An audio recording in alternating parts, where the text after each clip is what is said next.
कहानी का नाम है कश्मीरी सेब। कल शाम को चौक में 2-4 ज़रूरी चीज़ें खरीदने गया था। पंजाबी मेवा फरोशों की दुकानें रास्ते ही में पड़ती हैं। एक दुकान पर बहुत अच्छे रंगदार गुलाबी सेब सजे हुए नजर आए। जी ललचा उठा।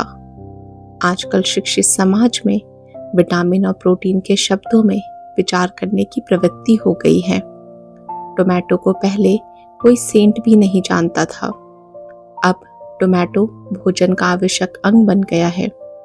गाजर भी पहले गरीबों के पेट भरने की चीज थी।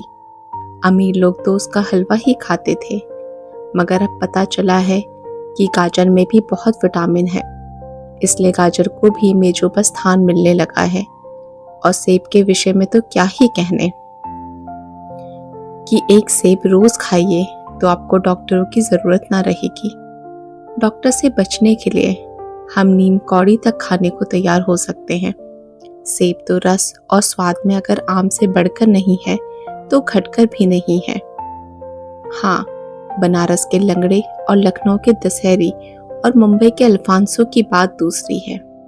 उनके टक्कर का फल तो संसार में दूसरा नहीं है, मगर उनमें विटामिन और प्रोटीन है या नहीं है तो काफी है या नहीं, इन विषयों पर अभी किसी पश्चिमी डॉक्टर की व्यवस्था देखने में नहीं आई।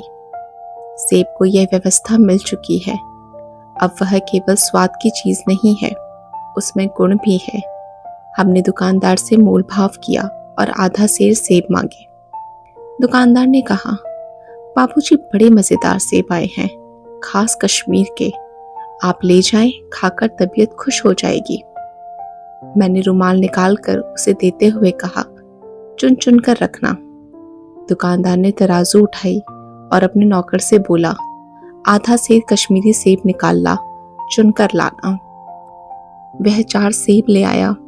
दुकानदार ने तौला, एक लिफाफे में उन्हें रखा और रुमाल में बांधकर मुझे दे दिया। मैंने 4 आने उसके हाथ में रखे। घर आकर लिफाफा ज्यों का त्यों रख दिया। रात को सेब या कोई दूसरा फल खाने का फायदा नहीं है। फल खाने का समय तो प्रातः काल है। आज सुबह मुंह हाथ धोकर जो नाश्ता करने के लिए एक सेब निकाला तो सड़ा हुआ था। 1 रुपए के आकार का छिलका गल गया था। समझा रात को दुकानदार ने देखा ना होगा। दूसरा निकाला, मगर यह आधा सड़ा हुआ था।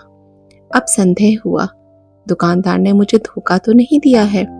तीसरा सेब निकाला, यह सड़ा तो न था, मगर एक तरफ दबकर बिल्कुल पिचक गया था। चौथा देखा, वह यूं तो बेदाग था, मगर उसमें एक काला सुराख था, जैसे अक्सर बेरों में होता है। काटा तो भीतर देखा वैसे ही धब्बे जैसे कीड़े बेर में होते हैं। एक सेब भी खाने लायक नहीं।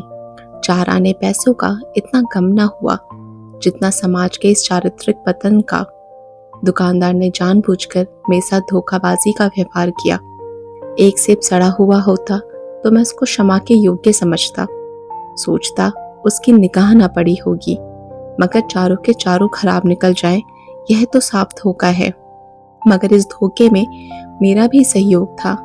मेरा उसके हाथ में रुमाल रख देना मानो उसे धोखा देने की प्रेरणा थी।